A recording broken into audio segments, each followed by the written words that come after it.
Nous n'avons objectivement aucune réponse.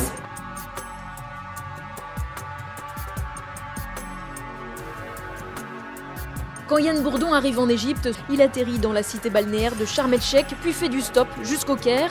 Tout se passe bien, écrit-il dans le dernier mail qu'il envoie il y a 11 mois à sa mère Isabelle Leclerc. Ils étaient complètement éblouis par le fait qu'il allait visiter cette ville. Ça ne paraît absolument pas plausible qu'il ait décidé de couper les ponts et de s'isoler pendant des mois sans nous dire « vous n'aurez pas de mes nouvelles ». Sa disparition est signalée en novembre, mais les autorités égyptiennes mettront plusieurs mois à ouvrir une enquête et assurent depuis n'avoir aucune trace du touriste.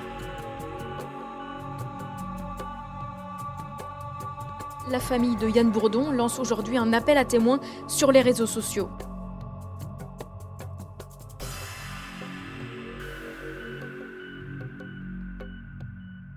Hello, c'est Lionel, je suis très content de vous retrouver aujourd'hui pour une nouvelle vidéo. Aujourd'hui, on va parler d'une disparition très inquiétante, la disparition de Yann Bourdon, un étudiant français qui a disparu en Égypte.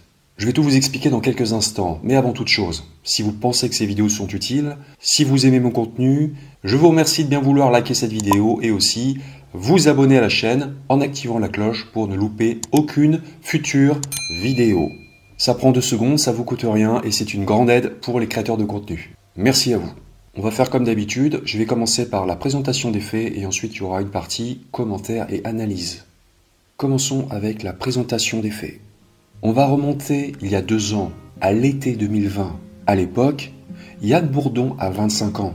Vivant en Île-de-France, il est étudiant en master d'histoire à la Sorbonne, une université prestigieuse. Yann fait de brillantes études, mais il a aussi envie de parcourir le monde. Donc à l'été 2020, Yann quitte la France pour un long voyage, sans itinéraire précis en tête. Mais il a une forte envie de découvrir les pays baltes, qui sont des pays au nord-est de l'Europe. Yann compte voyager en mode backpacker, comme on appelle les voyageurs sac à dos. Le jeune homme a emporté avec lui son sac à dos, sa tente et ses chaussures de randonnée. La première destination de Yann est l'Estonie. Et le 6 août 2020, c'est le début de l'aventure pour Yann. Il prend un avion à destination de Tallinn, la capitale de l'Estonie. Comme beaucoup de backpackers, Yann a soif de découverte et il aime l'aventure. Et c'est un voyageur aguerri, Il traverse à pied une dizaine de pays tout seul. Pour lui, c'est la meilleure façon de découvrir les pays, de rencontrer les habitants et aussi leur mode de vie. Amical et très sociable, selon ses proches, Yann a un bon contact avec les gens. Et durant ce périple, il travaille de temps en temps pour gagner un peu d'argent et financer son voyage. Après l'Estonie, Yann va en Lituanie, puis il rejoint la Macédoine, il passe ensuite en Croatie, au Kurdistan, en Turquie, avant d'arriver en Égypte en juillet 2021. Après presque 1 an passé sur les routes. Pour l'instant, le voyage de Yann, qui est une sorte de petit tour du monde, se déroule à merveille, mais il va brusquement basculer. Quand Yann arrive en Égypte, tout semble pourtant normal. L'étudiant donne tout de suite de ses nouvelles à sa petite sœur, Wendy, qui n'a que 11 mois de moins que lui. Selon toute apparence, Yann a pris un avion charter et a atterri à Sharm el-Sheikh, une célèbre station balnéaire au bord de la mer Rouge. Il a ensuite escaladé le mont Sinaï, visité un monastère, et sur la route, il a croisé un jeune policier qui lui a dit qu'il rentrait de vacances. Et ce jeune policier l'a amené à bord de sa voiture jusqu'au Caire, la capitale de l'Égypte. C'est ce que raconte Yann à sa petite sœur Wendy dans un email en date du 28 juillet 2021. Donc Wendy, qui est en contact avec son frère, lui donne de ses nouvelles et elle donne aussi des nouvelles de la famille. Donc là, Yann la remercie dans son email et il informe aussi qu'au Caire, il séjourne dans une auberge de jeunesse. Et il lui explique même que c'est un luxe parce que lui, il est habitué à dormir dans sa tente. À l'auberge de jeunesse, tout a l'air de bien se passer pour Yann parce qu'il explique aussi qu'il a très très bien dormi. Yann est apparemment très heureux d'être au Caire. Il a visité le quartier copte, qui est le quartier chrétien du Caire. Et dans son dernier email, Yann informe sa sœur Wendy qu'il lui donnera prochainement de ses nouvelles après avoir notamment visité le musée du Caire. Seulement, à partir de là, la famille de Yann ne recevra plus aucune nouvelle de sa part. Le dernier signe de vie de l'étudiant français en Égypte remonte au 4 août 2021. Donc là, Yann n'écrit plus ni à sa sœur, ni à sa mère. Et ce silence est quand même étonnant parce que jusqu'à présent, il a l'habitude de raconter son voyage aux membres de sa famille. Il leur envoie des longs emails, il leur raconte tout. Et là, c'est le silence total. Au départ, les proches de Yann ne s'affolent pas trop.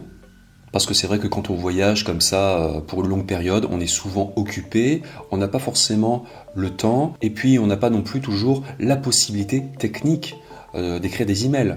On peut être dans des endroits où il n'y a pas de réseau internet, où le Wi-Fi ne fonctionne pas correctement, et puis on est très occupé.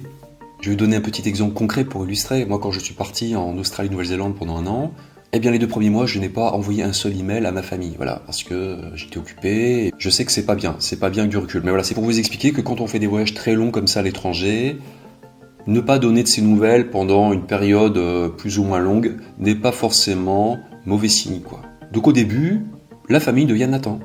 Mais fin septembre, Yann n'envoie aucun message à sa mère pour lui fêter son anniversaire. Et ça ne le ressemble pas du tout. D'habitude, il lui fêtait toujours son anniversaire. Mais bon, la famille préfère encore attendre un peu. Parce que c'est vrai que Yann est adulte, et puis c'est toujours un peu délicat de déclencher l'alerte. Pour rien aussi, faut les comprendre. Mais le jour de l'anniversaire de Wendy, la petite sœur de Yann, mi-novembre 2021, elle ne reçoit aucun message de sa part non plus. Et là, pour les proches de Yann, il n'y a plus de doute possible. Ils se rendent compte qu'il y a vraiment un sérieux problème. La famille de Yann contacte alors la cellule de crise du Quai d'Orsay, c'est-à-dire le ministère des Affaires étrangères en France, et les prévient que le jeune homme a disparu en Égypte. Et là, on leur conseille d'aller au commissariat pour faire une déposition. C'est la procédure. Donc la famille va à la police, elle signale la disparition de Yann, et par la suite, une enquête va être ouverte, notamment en Égypte. Mais par la suite, la famille n'aura pas trop de retours. Et c'est vrai que c'est souvent le cas dans les affaires de disparition inquiétantes, et même dans les affaires criminelles, les familles sont parfois peu tenues au courant, et c'est vraiment regrettable parce que ce sont les premières personnes concernées, elles sont souvent mortes d'inquiétude, et on leur dit pratiquement rien. Pendant tout ce temps-là, Yann est toujours silencieux, et ça n'a rien pour rassurer ses proches. Donc les jours et les semaines défilent, les fêtes de fin d'année passent, et le mystère de la disparition de Yann Bourdon reste total. En janvier 2022, la famille de Yann, qui est en contact régulier avec le Quai d'Orsay, le ministère des Affaires étrangères, reçoit enfin une information concernant l'enquête en Égypte. Et cette information est plutôt angoissante. Le compte bancaire de Yann a été vidé le 7 août 2021 à un distributeur dans le centre-ville du Caire. Ensuite, plus rien. Et c'est tout ce que c'est la famille de Yann. Les autorités françaises ont demandé des informations aux autorités égyptiennes, mais elles n'arrivent pas. Donc voilà où on en est depuis 1 an, la famille de Yann Bourdon est très inquiète, elle se pose beaucoup de questions. Est-ce que Yann est encore vivant ? Est-ce lui qui a vidé son compte bancaire ou est-ce qu'on l'a forcé à le faire ? Est-ce qu'il n'a pas plutôt perdu sa carte bancaire ? Est-ce qu'on lui a volé ? Est-ce que le policier qui l'a pris en stop aussi était un vrai policier ? Mais toutes ces questions restent sans réponse à l'heure actuelle. Et pour ne rien arranger, on ne sait pas dans quelle auberge de jeunesse séjournait Yann exactement au Caire au moment de sa disparition. Donc on n'a retrouvé aucune affaire lui appartenant, que ce soit son sac à dos, son passeport, sa tente ou quoi que ce soit. On peut se demander si la police égyptienne est réellement compétente et ou motivée pour résoudre cette affaire, parce que apparemment elle n'a récupéré aucune image de vidéosurveillance près du distributeur de billets et elle n'a pas vérifié non plus les registres des auberges de jeunesse. À la fois triste, en colère et parfois désespérée, la famille de Yann Bourdon a donc décidé de lancer elle-même un appel à témoins. Jusqu'à aujourd'hui, elle ne voulait pas médiatiser l'affaire et lancer elle-même un appel à témoins pour ne pas gêner le travail des enquêteurs et de la justice. Mais vu que l'enquête semble au point mort et qu'elle n'a pas de réponse, elle lance aujourd'hui un appel à témoins. Toute personne disposant d'informations sur la disparition de Yann Bourdon en Égypte peut contacter la police nationale au 17 ou bien directement sa famille via le groupe Facebook @disparition Yann Bourdon au Caire. Vous trouverez tous les liens dans la description de cette vidéo.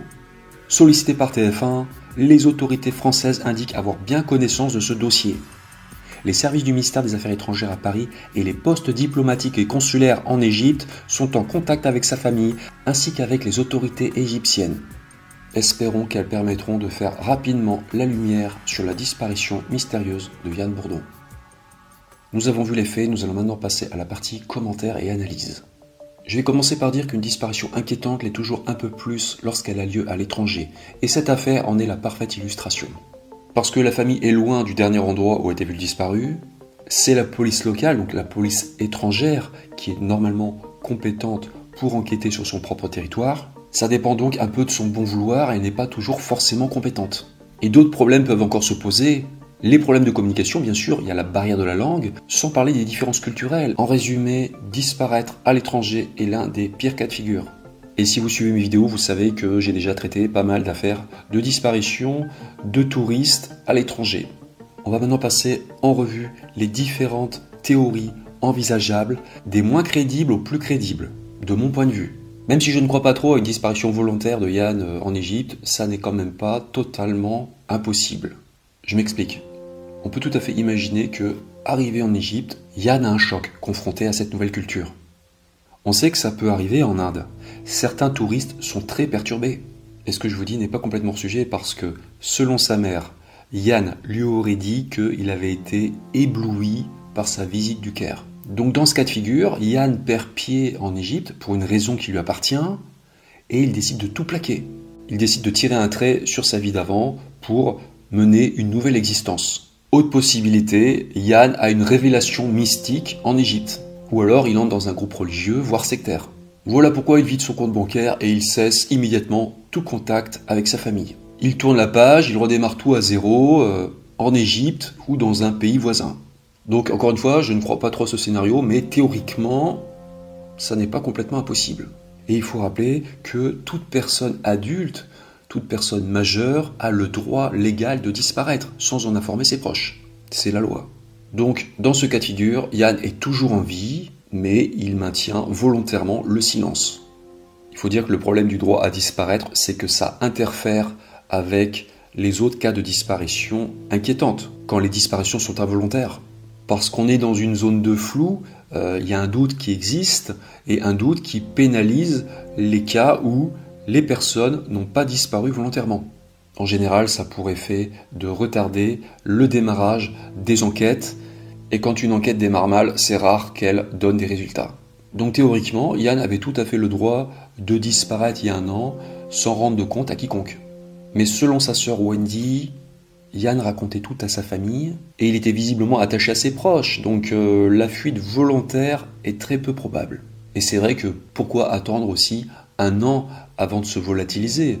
Si Yann avait vraiment envie de disparaître, changer de vie dans un autre pays, il pouvait le faire vraiment beaucoup plus rapidement. Il avait traversé presque une dizaine de pays avant, et pourquoi attendre un an ? Pourquoi le faire en Égypte ? Ça n'est pas forcément logique. Il aurait pu le faire bien plus tôt. Avant de passer à la théorie de l'acte criminel que je privilégie, je dois quand même évoquer la possibilité que Yann soit toujours vivant en Égypte, mais dans l'incapacité de communiquer avec ses proches. Là encore, il y a plusieurs cas de figure. Alors attention, évidemment, je vais spéculer, je réfléchis, mais on peut tout à fait imaginer que Yann ait par exemple eu un problème de santé, d'ordre psychiatrique par exemple, et qu'il soit dans un hôpital quelque part en Égypte. Ou bien qu'il ait été arrêté par la police pour un motif quelconque, pour vagabondage par exemple, parce que c'est vrai qu'il voyageait sac à dos, il avait une allure de routard, on a très bien pu l'arrêter pour une raison quelconque et le jeter en prison. C'est vrai que l'Égypte n'est pas forcément connue pour être un pays très démocratique. À mon avis, l'hypothèse d'un séjour en prison est beaucoup plus plausible que celle d'une hospitalisation, parce que ça fait quand même un an que ça dure. J'imagine mal Yann dans un hôpital pendant un an, à moins qu'on l'ait mis dans un institut psychiatrique. Est-ce que Yann est toujours en vie ? Est-ce qu'il n'est pas finalement retenu dans un lieu contre son gré, que ce soit un asile, un hôpital, une prison ? On ne sait pas, mais bon, dans ce cas-là, comment se fait-il quand même que les autorités égyptiennes ne donnent pas l'information ? Soit elles sont incompétentes et elles ne sont pas capables de le localiser, soit elles ont bien retrouvé Yann, elles savent où il est, mais elles ne donnent pas l'information pour une raison qui peut être très variée. On peut imaginer que Yann ait été victime d'une bavure, qu'il soit décédé par exemple en prison ou dans un hôpital parce qu'il n'a pas été bien traité, et que voilà, les autorités égyptiennes savent, mais elles préfèrent faire le mort, sans mauvais jeu de mots, pour éviter tout problème diplomatique avec la France. C'est vrai que c'est quand même toujours délicat quand un ressortissant étranger meurt dans un autre pays. Donc je ne dis pas que c'est forcément la vérité, mais c'est possible que la police égyptienne sache ce qui est arrivé à Yann, parce que rappelez-vous, il avait écrit à ses proches qu'il avait été pris en stop par un jeune policier qui l'avait amené au Caire. Donc moi je vais vous parler très franchement, je me pose des questions sur ce jeune policier, il a peut-être joué un rôle dans la disparition de Yann. Est-ce que ce policier n'était pas un ripou, un flic corrompu, qui aurait fait du mal à Yann pour lui voler de l'argent. Que Yann soit tombé sur un flic ripou en Égypte n'est pas totalement invraisemblable parce que on sait qu'il existe un problème de corruption dans la police en Égypte. Donc ça pourrait expliquer pourquoi son compte bancaire a été vidé un peu plus tard. Il y a un point qui pourrait peut-être renforcer l'idée qu'effectivement Yann a été ciblé par ce policier, c'est qu'il voyageait en mode backpacker, sac à dos, il avait un peu une allure de routard, il faisait du stop, et il aurait peut-être pu être considéré comme une proie facile. Mais il y a d'autres points qui ne collent pas. Apparemment, Yann était bien dans son auberge de jeunesse quand il a écrit à ses proches, il a expliqué qu'il avait très bien dormi, donc le policier l'avait laissé depuis un moment. À moins que Yann ait laissé ses coordonnées au policier lorsqu'il a pris un stop, peut-être qu'ils se sont recontactés par la suite, donc le policier et Yann, pendant que Yann visitait le Caire, et c'est là que le drame est survenu. Mais il y a quand même un gros argument qui affaiblit cette théorie, c'est que Yann n'était pas très argenté. Est-ce qu'on s'en serait vraiment pris à lui ? Même si on sait que malheureusement, certains tuent pour des sommes dérisoires par moment. Ce qui nous amène à la dernière théorie. Il est tout à fait possible que Yann ait fait l'objet d'un crime, qu'il s'agisse d'un meurtre ou d'un enlèvement. Et le mobile était tout simplement l'argent. On l'a séquestré et on l'a ensuite forcé à vider son compte bancaire avant de le supprimer pour éviter qu'il n'aille porter plainte. La justice est assez expéditive en Égypte, donc voilà pourquoi peut-être qu'on a préféré l'éliminer. En ce qui concerne l'identité du ou des agresseurs de Yann, ça pouvait être peut-être le jeune policier qu'il a pris en stop au Caire, mais c'était peut-être un faux policier aussi. Peut-être qu'il avait une fausse carte de police, un faux uniforme, et on ne peut pas non plus écarter le cas de figure que Yann ait tout simplement fait une mauvaise rencontre au Caire après être sorti de son auberge de jeunesse. Autre possibilité dont je veux parler, j'y ai pensé en préparant ce dossier, je me suis demandé si Yann n'était pas quelqu'un d'engagé au niveau politique et au niveau des droits de l'homme. Parce que si c'est le cas, ça pourrait expliquer pourquoi il a eu des problèmes. On sait que les droits de l'homme sont bafoués en Égypte. Bon, il y a d'autres pays, mais bon, là on parle de l'Égypte en particulier. Et on sait qu'un certain nombre d'activistes des droits de l'homme, justement, ont disparu mystérieusement dans ce pays. Et en faisant des recherches, je me suis rendu compte, par exemple, que en janvier 2016, un étudiant italien de 28 ans de l'université de Cambridge, nommé Giulio Regeni, qui effectuait des recherches sur les droits de l'homme en Égypte, a justement disparu lui aussi au Caire. Et ce jeune homme a malheureusement été retrouvé mort au bord d'une route dans la périphérie du Caire un peu plus tard. Son corps présentait de multiples coups de couteau, des traces de brûlures de cigarettes. Il semblerait qu'il ait été longuement torturé avant d'être assassiné. Donc je ne sais pas si Yann était quelqu'un d'engagé, un peu activiste au niveau des droits de l'homme, mais bon, si c'était le cas, il aurait pu se faire mal voir. On sait qu'il était à la Sorbonne, c'est vrai que c'est une université assez prestigieuse, parisienne, et si c'est le cas, si effectivement il avait de très fortes convictions, et si, je dis n'importe quoi, il en a parlé au jeune policier qui était avec lui en voiture, lors du trajet, il aurait pu lui parler de ces sujets-là, il aurait peut-être pu se faire mal voir. Il aurait été ciblé, et puis voilà, je spécule, mais bon, il aurait pu se faire mal voir, parce que le régime égyptien n'aime pas trop les activistes, surtout en plus quand ce sont des étrangers, c'est doublement mal vu. Il y a déjà eu pas mal de cas de disparition, notamment de touristes allemands aussi, qui ont été arrêtés. Voilà, donc je ne sais pas, il y a peut-être pu avoir un quiproquo, j'en sais rien. Ça pourrait expliquer peut-être le destin tragique de Yann Bourdon. Il y aurait eu un malentendu, on se serait trompé sur son compte, mais malheureusement, Yann en aurait subi les conséquences, des conséquences malheureusement fatales. Voilà, c'est tout ce que j'avais à dire sur l'affaire Yann Bourdon, c'est tout ce qu'on sait aussi à l'heure actuelle. Je souhaite bon courage à sa famille, à ses proches. Je dois avouer que je ne suis pas très optimiste quant aux chances de retrouver Yann vivant, parce que ça fait quand même 1 an qu'on attend de ces nouvelles. Mais comme je vous l'expliquais, on ne peut pas écarter l'hypothèse qu'il soit toujours en vie, quelque part au Caire ou ailleurs, en Égypte ou même dans un pays voisin. Il serait toujours en vie, mais dans l'incapacité de communiquer avec ses proches ou même les autorités françaises pour toutes les raisons que je vous ai déjà évoquées. Il y a un doute qui subsiste, voilà pourquoi il ne faut rien lâcher. Et encore une fois, toutes nos pensées positives à la famille de Yann. Voilà, c'est fini. Si vous êtes toujours là, si vous avez aimé cette vidéo, je vous remercie de la liker, de la partager et aussi de vous abonner à la chaîne pour soutenir mon travail en activant la cloche pour ne louper aucune vidéo à venir. Merci à vous, bonnes vacances à vous si vous avez la chance d'en prendre. Si vous allez à l'étranger, profitez-en bien, mais bon, restez prudents toujours. C'est aussi ce que j'essaie de faire avec ces vidéos, c'est faire un peu de pédagogie. Moi je vous dis à bientôt pour de nouveaux mystères et en attendant, ne disparaissez pas.